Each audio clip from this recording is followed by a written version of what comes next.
Hello, I'm Peter Freer. I'm founder and CEO of Play Attention. I welcome everyone here today.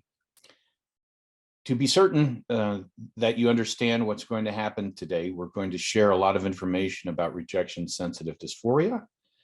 And in order to get the most out of this presentation today, it would be super if you would turn off your cell phone. In order to get the most out of it, I'd like to talk to you so that we can understand this complex issue. And in order to do that, we need our utmost attention. Now, my background was in education. When I created Play Attention, I had specific skills in computer programming, physics, science, and math. I decided I could make a program to help people improve their executive function, especially students with ADHD. So I started specializing in neurotechnology, got to work a bit with NASA, and there's Play Attention 6 years later after a lot of research and development. Now, Play Attention is sponsoring today's event, and it is a fantastic program. The concept occurred to me back in the early 90s to use neurotechnology to increase executive function, and executive function is highly related to rejection sensitive dysphoria, or RSD, as I'll probably term it through most of this presentation. Currently, I get to do other fun things like work with the auto industry now to make headrests that actually will allow the car to understand when you're stressed or falling asleep and things like that. So I'm very grateful to be with you. I'm very grateful that you're here. And I think we'll have a lot of information to share today. So I'm going to proceed very quickly. If you can save your questions till the end, I will try to address them at the end as well. So please save them until that time, and I'll be glad to address them toward the end of the presentation. In the RSD discussion today, these will be the topics that we'll cover. We want to have a definition of rejection and naming rejection. And I do this specifically while we're together to put actual words to these concepts. And we're going to put other images with these concepts so that you have a better chance of following, of understanding. And it's a little bit more concrete when we can actually name it and see what it is that we're talking about. So we'll go over the definition of rejection, naming rejection, how RSD can affect our lives, the causes of it, how we get it diagnosed, what's the relationship with RSD and executive function, and then options to reduce rejection sensitivity. Now, in rejection, obviously we are refuted, right? We are turned away. Many synonyms, and we'll go over those in just a moment. But the idea of being spurned by someone else, being rejected, pushed away, ostracized, and so forth, is very, very difficult for anyone to handle. So I want to make certain that we're all clear that it is difficult for everyone on the planet to face rejection. So what makes RSD RSD? If we're all sensitive a bit to being rejected as a normal part of being human, right? And typically that's probably something that our brains developed for survival, right? Survival in our ancient times was reliant upon being part of the group. If I were by myself, my chances of survival were quite limited. And so the brain is highly sensitive for everyone. So one of the first things we want to talk about is, could we absolutely get a little bit better understanding of what the difference is between just being rejected and then what causes rejection, or what is labeled rejection sensitive dysphoria.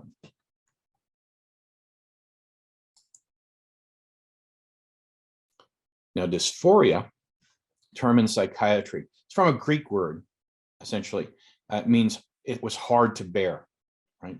It also is related to, in Greek, a feeling of pain or discomfort, right? Something that is onerous. It's hard to bear. and may actually cause pain and discomfort, right? So now in psychiatry, they say it's an unease, general dissatisfaction with life, right? If we are clear about that, we can move forward. But generally, we have rejection with discomfort, heavy discomfort associated with it, that it's hard to bear, the dysphoria. That's the dysphoria section. So we should know what these terms are. And again, my goal is to make this as concrete for you as possible. So I hope you can bear with me while we're talking about this so that we can understand this more deeply and together. Let's name rejection now. This is the interesting part. And I love these synonyms. And if any of you feel something when you actually read these, right? These are types of rejection, right? A flat out refusal, someone forsaking me. That's rather biblical. Ignoring, non-acceptance, desertion, snubbing. All of these are incredibly personal, aren't they? They give you a certain sense. Do you follow? When we read these, then we actually have a certain feeling that the word elicits, right? And the current word that is a bit of rejection that we use now in the electronic age is in the lower right-hand side of the third column, ghosting. Excuse me. Ghosting. And if you're not familiar with that term, it's when you're trying to communicate with someone via text, electronically typically, maybe even email, maybe it's even a phone call now. But they don't return the call. They don't return the text. They don't return the email. It's as if they've become a ghost. So with that, ghosting is the electronic. In the old days, we say, well, I've been ostracized. They just rebuffed me. They spurned me. I've been totally dismissed. But now we have ghosting, a more sophisticated way of being rejected. All these are important to understand because they elicit certain feelings when we experience these words. Now, how does this affect our lives? How does RSD affect our lives? Well, first, most of the people that are here have ADHD. Play attention is obviously a product that improves the lives of ADHD individuals. But most people who have ADHD also are very, very sensitive to what other people think about them. And there are some interesting facts and statistics that I'm going to mention during the presentation today that are related to why this actually occurs. So be patient with me. I'm building up to the point where we put all of the pieces together so that this is easy for you to follow. But many people, and if you live with someone, a spouse or partner, you have a child or you have students or clients that have ADHD, then you know that emotional regulation, the ability to control emotional outbursts, is somewhat limited. And that, again, is related to RSD. And we'll discuss that further as we move forward. Now, in order to manage my RSD, if I have ADHD or if I just have RSD alone, I do certain things. I have certain patterns that I follow.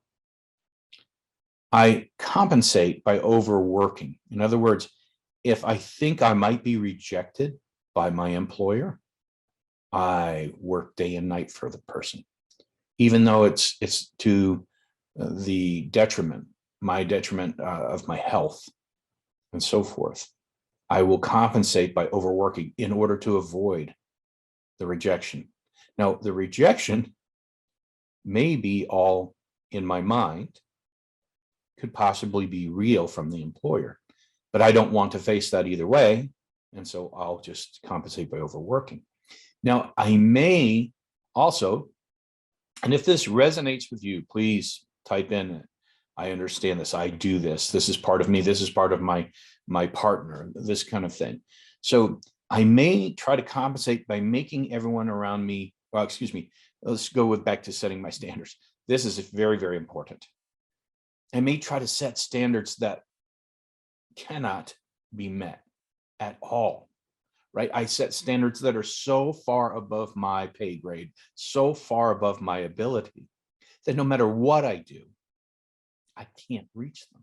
And this causes problems, right? This causes many problems internally, because then my self-esteem is diminished. And I'll talk about that further in just a moment. But when I cannot reach that, when I cannot reach that super high bar, then I have this image that I am a failure because I set standards that I could never reach in the first place.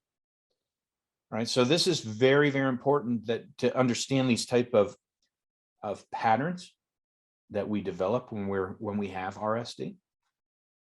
So then I may compensate by trying to make everyone like me. I push myself to just be the nicest person I think I can be. Not that I want to, but if it keeps me from being rejected, then I think this is a good plan. Where it tends to make me irritating and annoying to other people at times, but I may try to just do that and make everyone around me like me, right? And it's, again, the brain's avoidance of the possibility of rejection. And I could just avoid situations where I might get rejected. I could avoid going out socially, because if I don't go out, nobody's going to reject me. Nobody can criticize me. I'm not there with them. So I avoid those situations. I may avoid having a personal relationship, because in my mind, if I do, I'm going to get rejected. I can't handle it. So I avoid those situations as well. Now, what can happen when you have RSD is that, and this is one of the hallmarks of RSD rather than just being rejected. I mean, as I said, every human on the planet receives or presents some type of discomfort, unease, right? When we experience rejection, it's just a natural part of being human, and it's programmed into our brains. However, RSD, when it does happen, right? When I have RSD, then my reaction is crazy, off the wall. It is taking my response to another level. It may even, make me angry. It may be a very violent outburst. Now, this is different than people who simply have RSD or have simple rejection, right? We've been in a relationship, that person no longer wants me, and I am very sad. But I don't necessarily get angry. I'm heartbroken. I feel sad. I'm down. I'm anxious a little bit, but I don't have this emotional outburst that may present as anger or even physical violence to another person. And that's the major difference, right? If you have these short, incredibly emotional outbursts, that's really a hallmark of RSD, as opposed to just being rejected and being sad and not feeling good about myself, which is quickly we tend to get over after a while. RSD, quick thunderstorm that happens, and it is way it's super amplified, right? Over exaggerated even. So this, and one of the primary principles I want to talk about today, is the way the brain functions. A lot of this comes from patterns of thought. Now, if you look at these little dots on the screen, I love this slide. If you look closely, pay attention to it, you will see there are patterns to the dots. They look like they're random, but they're not. Examine them closely. You'll note that there are patterns. Now, why is it that when we examine something closely, the brain has the capability to recognize patterns? The brain recognizes patterns because it is a safety feature. If we can see patterns that might present danger to us, we live longer. So it is a survival mechanism in the brain, and I'll go into that in greater detail as we move forward. So the brain is constantly seeking out patterns. Now, the patterns of thought that happen when we have RSD and ADHD are a bit different than the way that a neurotypical would respond. So I want to make certain that we're clear that thought is incredibly interrelated to the way the brain functions, right? It is incredibly interrelated, and it is part of our program. As a matter of fact, when we have certain patterns of thought and we repeat those patterns over and over again, we are reprogramming the brain to respond in certain ways. And this is all part of our executive function and how we develop as human beings and how the brain actually develops. So typically we think when we are infants that the brain will develop over time and certain patterns in executive function, and I'll talk about executive function in more detail in just a moment, of the way that our brain operates, a healthy brain operates, is that it develops very, very slowly. So for instance, if you've been around an infant, most of us have, and you show them a toy when they're very, very young, they're interested. They may even, if they can, try to grab or look at it for a moment, and then you can hide the toy behind your back. Then instantly they're on to something else because in their brain has not developed a sense of continuation, continuity. You take that out of their vision and then it is gone. But soon, as the brain develops, and this is all in brain development, so you can see the brain is programming itself. As you bring out the toy, they'll watch it, they may grab for it. Now, this is as the brain matures just a little bit more. It's programmed itself. So now they know there's continuity. You put it behind your back, and then they look down at your hand behind your back. They know, the brain now knows that there is continuity. That thing that you showed me is still in existence behind your back. Now, early on, my brain could not grasp that as an infant. As my brain developed, it grasped that the programming constantly changes in the brain. Now, as adults, when we have patterns of thought, that adds to our programming. You see? You follow?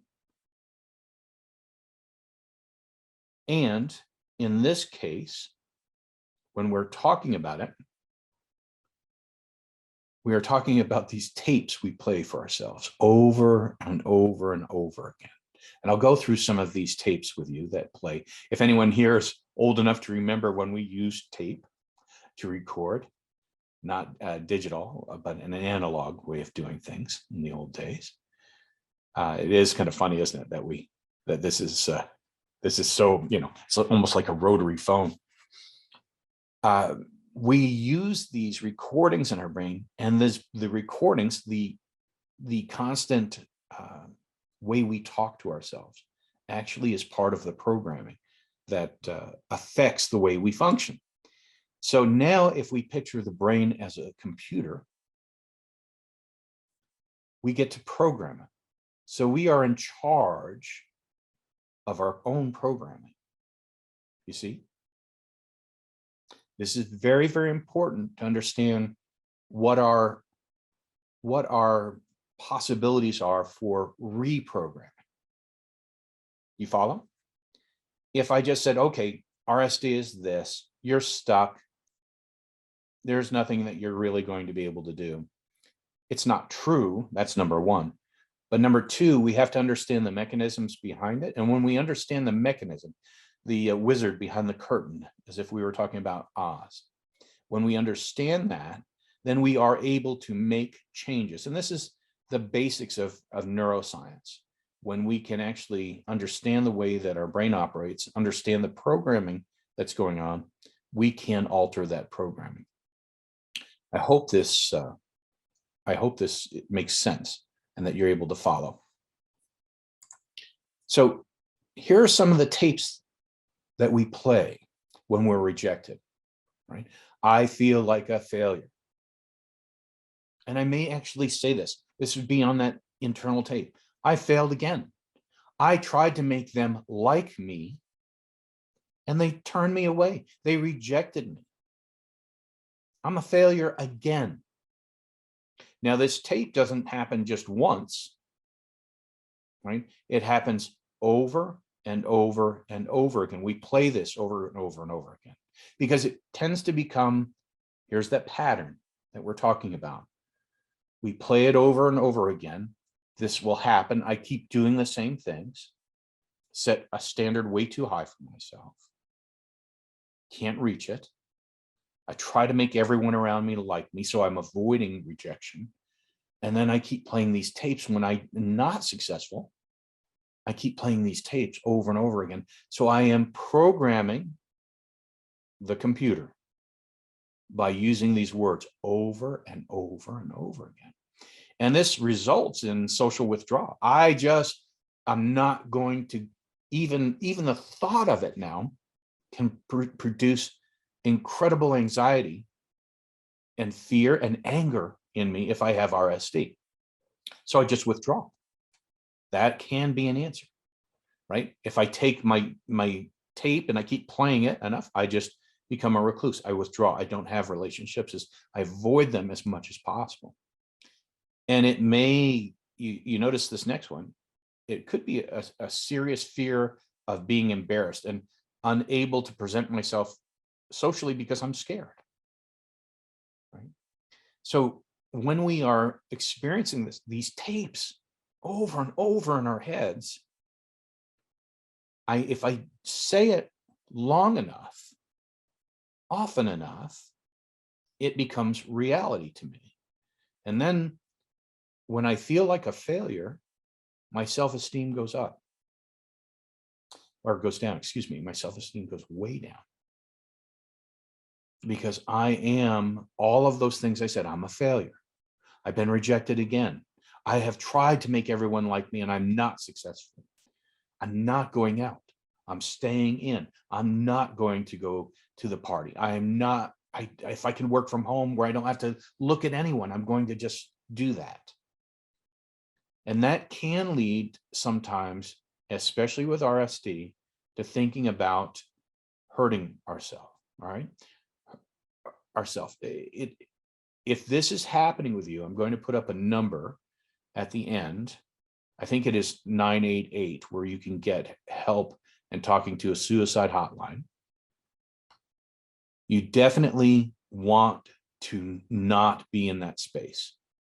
There is no need for you to be hurt, to hurt yourself, to think about this.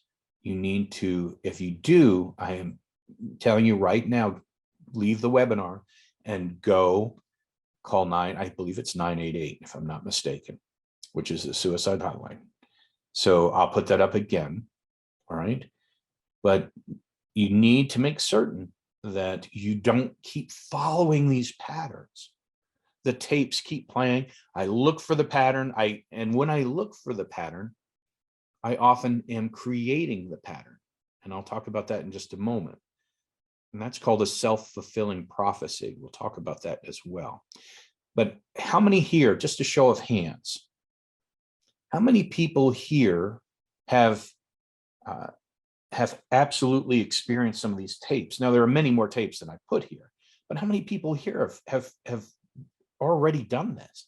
You absolutely see this pattern over and over and over again, and you keep repeating it. And now self-esteem is down. I set those standards. I can't do it. That's an amazing part of the folks here. Yeah, I mean, it's just absolutely amazing how this affects us. And you may not see it just in yourself, right? If you have a child that has RSD or ADHD, the combination of the two, which often occurs, or if you have clients, students, a spouse, a partner, you can see it. You can see it happen just like this. So this is the self-fulfilling prophecy I just mentioned. If I keep believing that I'm going to be rejected no matter what I do, then it turns into a self-fulfilling prophecy. So in other words, if I keep thinking I'm going to be rejected, then everything that you view in your partner, everything looks like rejection. Is everybody with me? Do you follow? If everything I do and I scrutinize in my partner is amplified, magnified, I see everything that every response, every look they give me, I'm scrutinizing it through that filter of RSD, then I am destined, I keep thinking, I am destined for rejection. Even though it's not true, I am making that reality for myself, a self-fulfilling prophecy.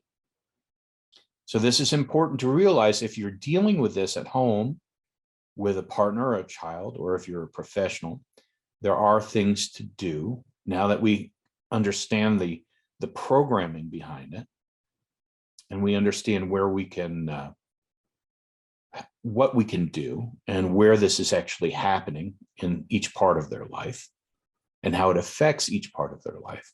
With all of those, we are building up a toolbox of ways to help. But we have to understand the foundation of it. We have to understand that's the nature of this webinar, is that we've put it in a certain sequence so that we know how it affects us, what the nature of rejection is and the words behind it, and then the nature of this, and all the way up to self-fulfilling prophecy and the tapes that keep playing that cause this, so that we can take it a step further now. This is an interesting slide. Note it. Up to 99% of teens and adults with ADHD are more sensitive than usual to rejection. There is a reason for this. I'll talk about it in a moment. 1 in 3 say it's the hardest part of living with ADHD. This is super important. Now, when we were children, all right, let me use myself because I'm probably one of the older folks here. When I was a child, the internet had not been invented. And if I were going to get rejected or bullied, it may be by 1 or 2 kids at school. But now, with the advent of the electronic age and the internet, I can be bullied and rejected 24 hours a day, 7 days a week. I cannot escape it unless I put my phone down and I have less screen time. Then it doesn't exist. But the fact is that teens spend over 8 hours a day on a screen, more like 10 hours a day or more on a screen. And so being more sensitive to rejection, coupled with the fact that I can be abused by my peers, rejected on social media, on texts, on websites, is horrid. It's a horrible situation. So again, I am a proponent, an advocate of less screen time, more social interaction time, more quality time with my parents, and far less use of screen time. I know the genie is out of that bottle for most of you parents that are with us, but you can manage it. It's not uncontrollable. Less screen time is generally good screen time. Quality screen time, very good. But less screen time, this is a horrid situation when you look at 99% of teens and adults with ADHD are more sensitive, but 1 in 3, 33%, it's the hardest part of living with ADHD is the rejection. And then again, you can see being rejected, lower self-esteem. I want them to like me. I try to make them like me. I'm a failure. Set a high bar. See this tape replay? Are you following? This is part of it. This is just the reality of modern living now. So what causes RSD? No one knows. It is relatively a new label for a phenomenon. And so the research on it is strictly limited, although most everyone here is highly accustomed to living with it. And so we want to know more about it. And there's more research being done every day on the topic.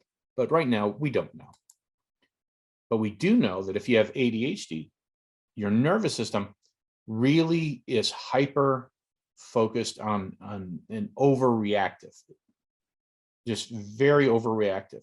How many people here, show of hands, have an ADHD child or client or student, or maybe you're ADHD yourself?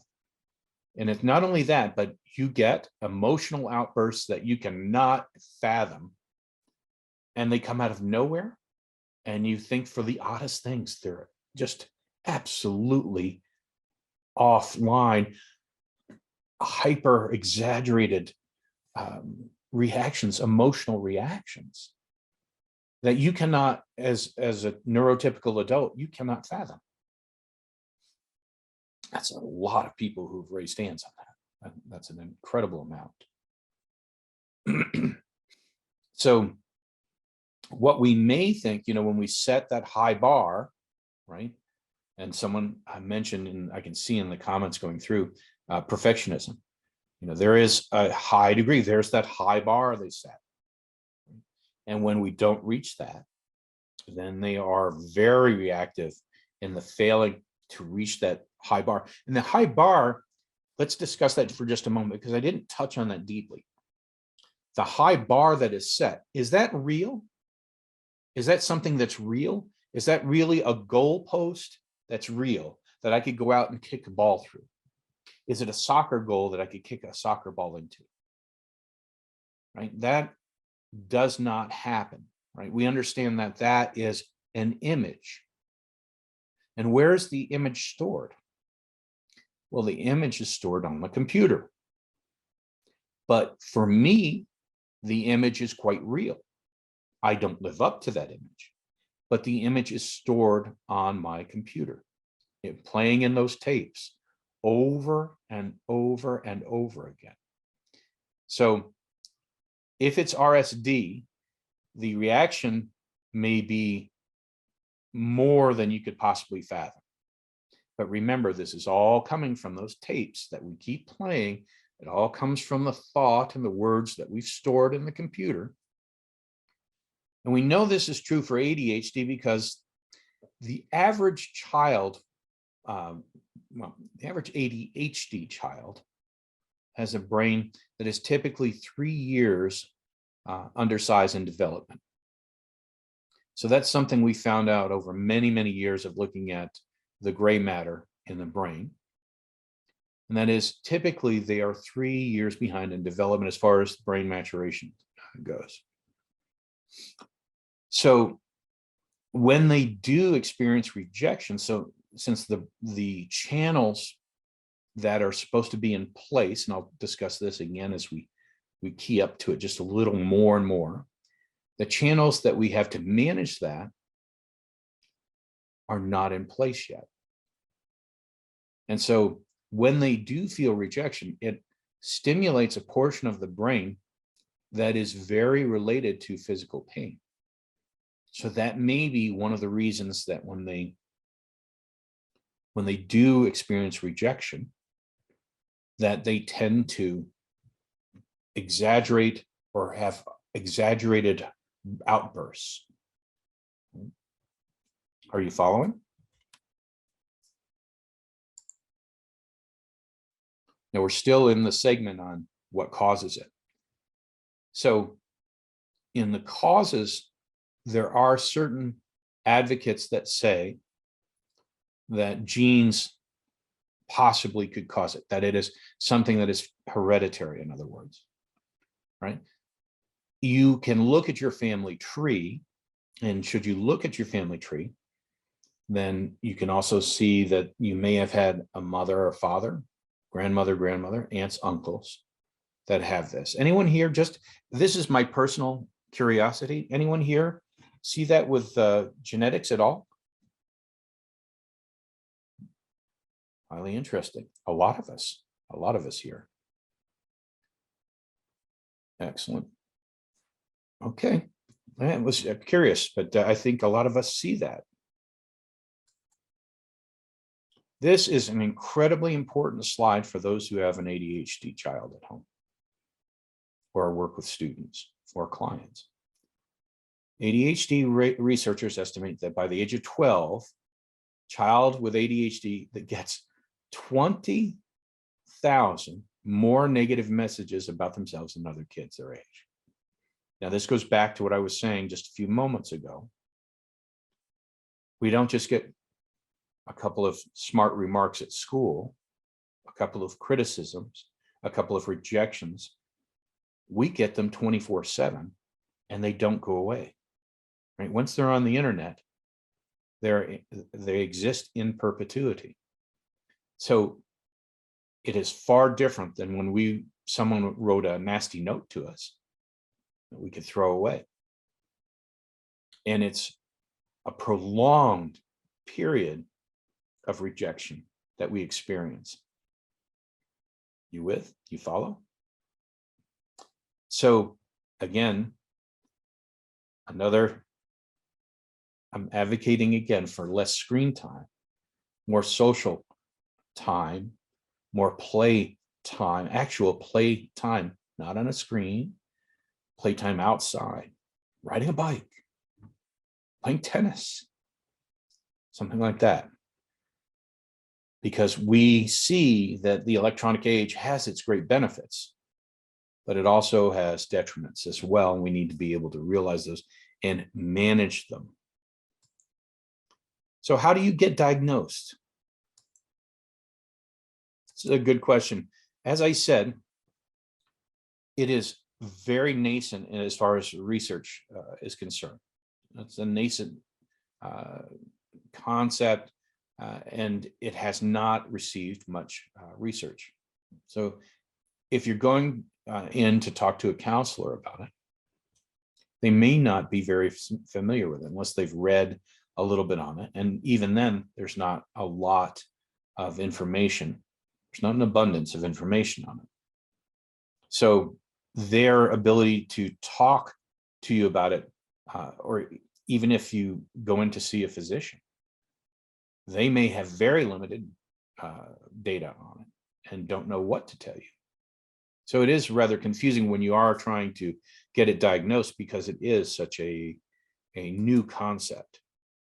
It's not in the DSM, right? For those who are not familiar with that, the Diagnostic and Statistical Manual, the DSM is generally what healthcare professionals use to understand certain maladies or mental health disorders, in other words. RSD is not in there yet. So it has not been given any criteria for formal diagnosis.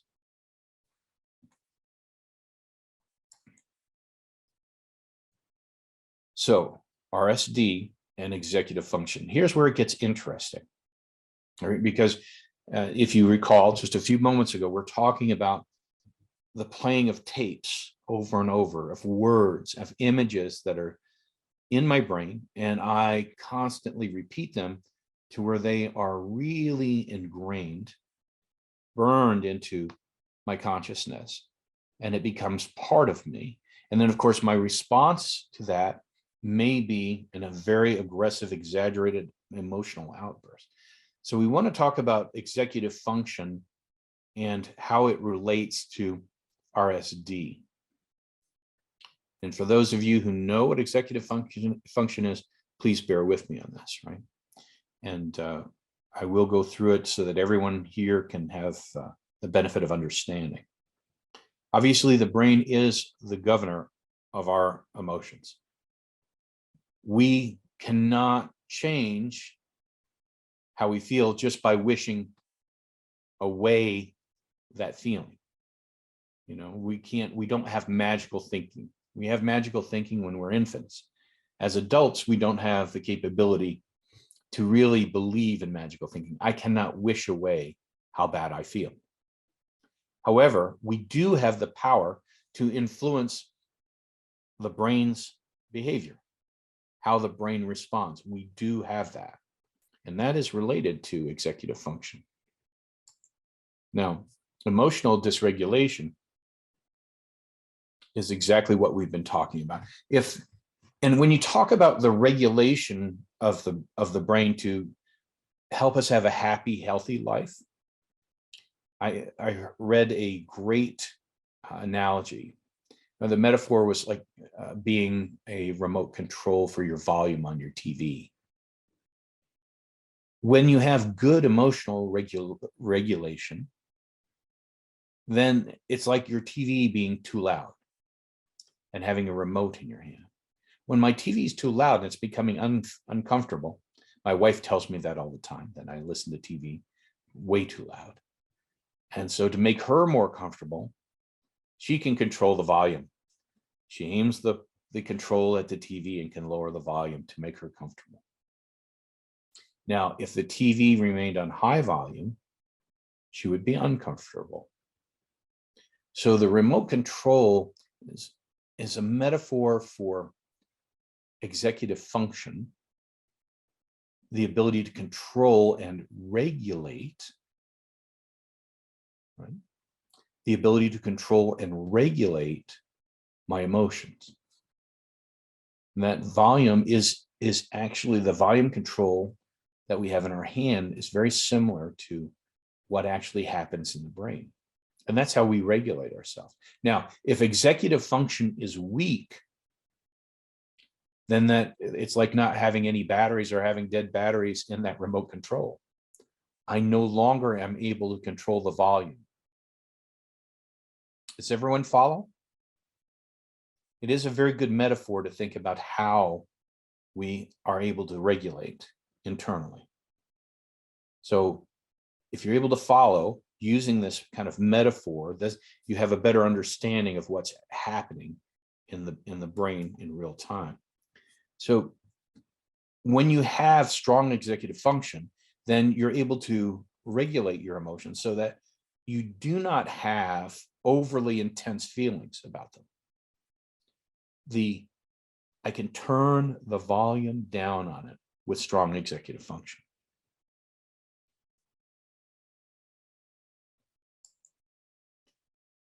The part of the brain that is responsible for the emotional regulation in the brain is called the amygdala. Now, if you looked right past the ear into the brain, you could see through the skull, then you'd be able to see this tiny portion of the brain that is responsible for emotional regulation. What inputs through our visual cortex and goes into the amygdala regulates our response as well, because the amygdala is there for a reason. It's basically a very potent survival mechanism. If there is danger, it is going to respond by activating another portion of the brain called the hypothalamus. And if there is danger, and in our case, when we're talking about danger, we're not talking about a prehistoric saber-toothed tiger or a mastodon chasing us around. And nowadays, it's stress, and rejection is stress. Right? If I get rejected, it causes this fight or flight portion of the brain to activate. The hypothalamus from the amygdala says, hey, something's got to happen. This is bad. I have three things that are going to happen. I'm going to fight, I'm going to freeze, or I'm going to run. Flight, fright, or freeze. So in order to do that, if I'm going to fight, it's going to pump in heavy doses of hormones into my body that are going to make me stronger from my adrenal glands. So I have this burst of energy. Now, if I am getting angry because I have RSD, and when I do that, if I am angry, I am going to get a very violent outburst because my brain is seeing this as something that is incredibly dangerous, something that makes me furious and angry, and I'm going to express it as such. And this is the difference in how the brain regulates. Now, if we have our controller in our hand, then the brain can regulate itself. Now, if I have a weak controller, right, then I'm not going to be able to regulate that response and what's happening internally in my brain. This is one of the reasons I created Play Attention, because neurotechnology gives us the ability to see what's happening in our brain in real time. And I first thought, well, if I needed to teach executive function and I could show them what's happening in their brains in real time, then I could actually create a way to show them how to regulate their brain, which was huge to me when I developed that concept of neurocognitive training back in the early 90s, late 80s. So executive function helps us pay attention, but then it also helps us with reasoning, making rational decisions, making good judgment, planning ahead, solving problems, organizing my life. Emotional regulation is a huge part of executive function. My impulse control, my mental flexibility to change under moving or labile conditions, and self-monitoring as well. The ability to see when I'm off and I can correct. Those are all the attributes of a strong executive function. If these are strong, then executive function as a whole, these are all the constructs, the simple cognitive skills necessary to have good executive function. Now, if they're strong, then we can absolutely control this outburst. If they are not strong, then emotions will often override the executive function. So I hope this absolutely helps you understand where we are as far as how to cope with this. If we have strong executive function, then the brain has its own braking system. All right? We use the brake as in a brake in the car. But if we have strong executive function, then it can be the volume control or the brakes in the car. We can slow it down. We can regulate it. We can reduce the volume. This is all about executive function. Now, executive function, if we go back a few steps earlier, executive function can actually control the tapes that keep playing as well. It helps us control the tapes. When we know that these images are not true, my bar is set too high, my self-esteem is down here, I try to make everyone like me, I'm not successful, all these tapes that keep playing. Strong executive function helps us in that we're able to process that as images, right? We understand what's going on. I understand what's happening, and therefore I can self-adapt. I can change. I can self-monitor. I can stay calm, pay attention, know how to respond. I can plan through consequences. I can follow through with action. I can control my impulses. So the two are entirely, RSD and executive function are entirely tied together. I hope this is making sense. So how do we reduce RSD? So, and this is again exactly why I created Play Attention.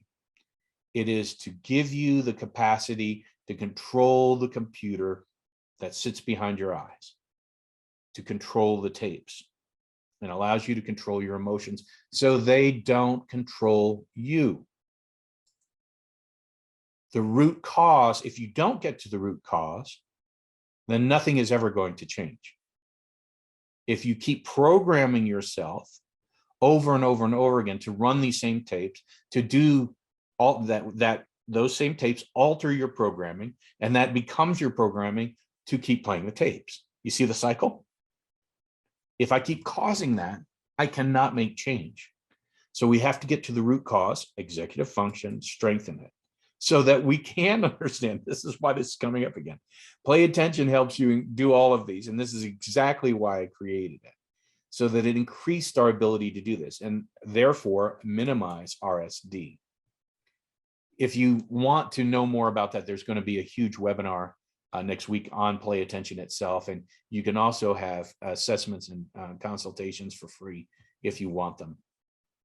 Just mention that, and we'll be able to, and I'll mention that at the end.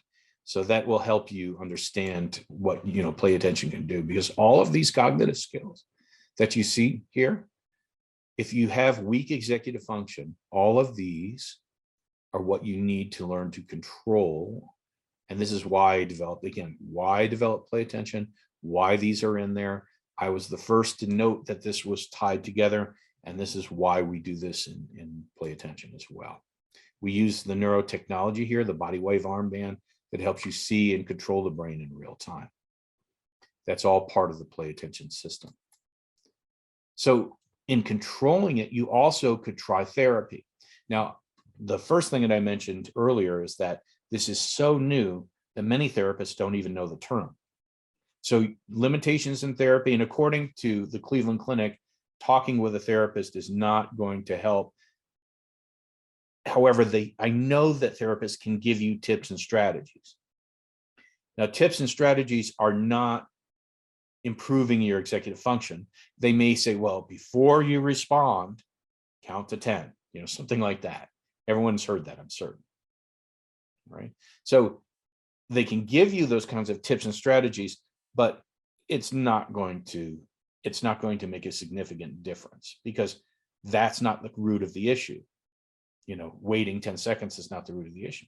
I can't even wait 10 seconds because the core issue is my executive function. And if executive function is not strong enough, I'm going to keep doing the same things I've been doing. You follow? Stress control. Now, everyone can practice this. Now, is this going to totally fix RSD, ADHD? No. But practicing mindfulness, practicing yoga, getting exercise, keeping your stress to a minimum, practicing meditation, absolutely a great idea. Is it going to solve all of your problems? No. Is it going to lead to a happier, better life? Most likely, yes. But will it solve RSD and ADHD? No, but it will help. So definitely meditation, stress reduction, yoga, exercise, absolutely. Someone's mentioning Tai Chi, absolute Tai Chi, Bagua. There are so many different stress controlling exercises that you get. Even just going out and playing some tennis, listening to music someone's saying, absolutely. You know what can de-stress you, do it. Play attention has mindfulness exercises that are controlled by that neurotech that allow you to be in a mindful state. I would love to show you our newest one, and I don't have a slide for it, but it is very cool. It's called Da Vinci's Candle. I think the video will be out very shortly for that as well. It's really cool neurotech. Now, medicine. There is medicine that is being prescribed, what they call off-label. So a lot of doctors are prescribing blood pressure medication that typically lowers blood pressure. But according to the clevelandclinic.com, they're saying that these blood pressure control medications seem to relieve the really intense anger outbursts. So that may help. Is it going to correct the problem? No, but it may help and alleviate. And doctors really don't know what to do with it, right? So it's important to know that right now we talked about executive function training, which is what play attention is. Then you also have therapy, which can help you create certain techniques or strategies to use. And then you also have medicine that can sometimes reduce the severity of the outbursts. But when you get down to it, my point here is that you have to get to the root cause in order to make significant long-term change, which is having strong executive function. This is the emergency number here. I think I was right. Yeah, 988. If anyone here has started to ideate about hurting themselves in any way, shape, or form, talk to someone. Call this number now and get to a place where you can start to live with yourself in a happy manner. Don't wait, do it now. And this is common with RSD. I mean, when you tell yourself over and over that you're a failure, pretty soon you'll start to believe it because that tape is playing continuously for you. So please do something if that's happening, right? Here's the summary. This is what we've talked about all for this past hour, right? The roots of it may be genetic, but the cause is not fully understood for RSD. We do know that the ADHD brain, the filters the filters that we're talking about are those involved with executive function, putting the brakes on, the volume control on. Having less of a break often intensifies the emotions that are exhibited. And that's why, as parents, as teachers, as clinicians and so forth, or medical staff that's viewing this, this is a way to understand what you're viewing, because a lot of us just sit there. I know when I was teaching, and when I first started teaching in the middle 80s, and someone had an outburst like that I'd never seen before, I think it was jaw-dropping. I think I actually had to catch myself with my mouth open. It was agape, and I caught myself, and I was like, oh my goodness, I've never seen this before in my life. What is this, over spilled milk? I never had seen it. And then once I delved into it to understand the nature of brain function and how the response from an ADHD person is, and how they view the world, it's so interesting. I now understand it. I'm not totally overwhelmed, and I now know the root cause, which is the whole basis for today's presentation.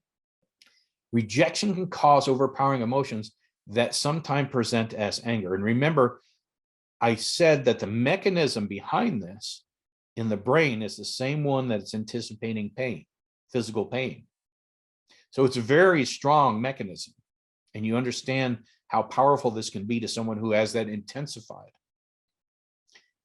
We also said that rejection may cause destructive thought patterns. If those thought patterns are those tapes that are constantly played in a cycle, a repeating cycle. They create an image.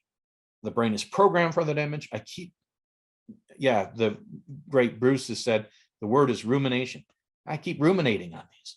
Absolutely, over and over again. It creates that cycle. And most of you here have seen that, right? And so, yeah, someone's saying, is Play Attention open to Canadians? Play Attention, believe it or not, I started that in 1994. It's improved over time. It is shipped globally in 10 languages right now. That's how big it's gotten, because it was a great idea to be able to work on training executive function using neurotechnology. So executive function is there to help us put the brakes on. It's our controller. It's a group of mental skills that help us regulate emotions, among other things, but it helps us regulate our emotions. At the end, we said, well, strategies could help in therapy. Medicine could help, possibly. It's new, so RSD is not something that they really know how to cope with just yet. But the root cause is weak executive function. It's really important, very important, for us to understand that this is exactly how we have to deal with it. We have to control, regulate, improve executive function.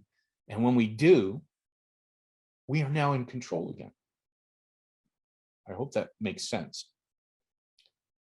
If you wish to register for an executive function assessment to help formulate a plan of action, just put in right now an assessment.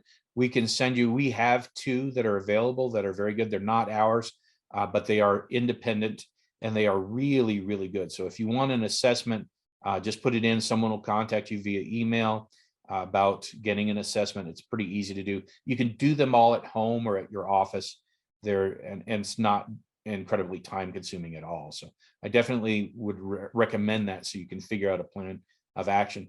You also can get a consultation with one of my professionals at Play Attention. So if you want a consultation, please type in consultation as well. And you'll be able to get that as well. The consultation is absolutely free. The next Play Attention webinar is April 27th. So if you want to come to the next one, you want to get registered for that, put in a webinar as well. We'll make certain that you get registered for the webinar. And for all those current clients, starting May 8th, there is going to be a lunch break series, the webinar series. And that's how to make your Play Attention program sizzle this summer. Absolutely. So that if you want to learn, you've already got the Play Attention program, and you want to make certain you're going to have great fun since you've got more time with your child or your students and that kind of thing over the summer. How to make fun, the maximum fun out of it, make it so enjoyable, how to set rewards, all kinds of things like that. That's going to be coming on May 8th. That's part of the, so that's for current clients only. All right. If you do an assessment, they'll need a 40-minute block of time to review the results and a plan of action, by the way. So the assessments are incredible because it's going to give you information typically that you do not have now. So you come to a better understanding of whoever the person was that took the assessment. And then when you get the assessment back, one of my professionals is going to be on the phone or a Zoom meeting or something like that. So they can talk to you about exactly what these things mean in the assessments. It's incredibly good intelligence on the folks that you're working with, you live with, or possibly for yourself. So if you want those, make certain you put it in. Again, if you want an assessments, put in assessment. If you'd like a consultation, consultation is absolutely free. Schedule that. They'll contact you about it. You can put in consultation. If you want to come to the next webinar on April 27th, please do if you're a current client. There you go. I think that covers almost everything here. I really appreciate everyone being here. It is so much fun for me to do this. And I never, when I first started Play Attention and working with the auto industry now to create headrests that basically can read your brain without you touching anything and give you help, is exciting for me. But to be here and talk with you about how the brain functions, where we are with RSD, it's just a phenomenal thing. Zoom is a phenomenal tool. So I'm so pleased to have been here with you. And if there are any other questions that you have, you can send an email to the Play Attention folks off the website, and we'll do our best to be able to respond to you. And I really appreciate it. So everyone have a great rest of your day. If you need anything, please contact Play Attention, and definitely enjoy it. Take care and stay healthy.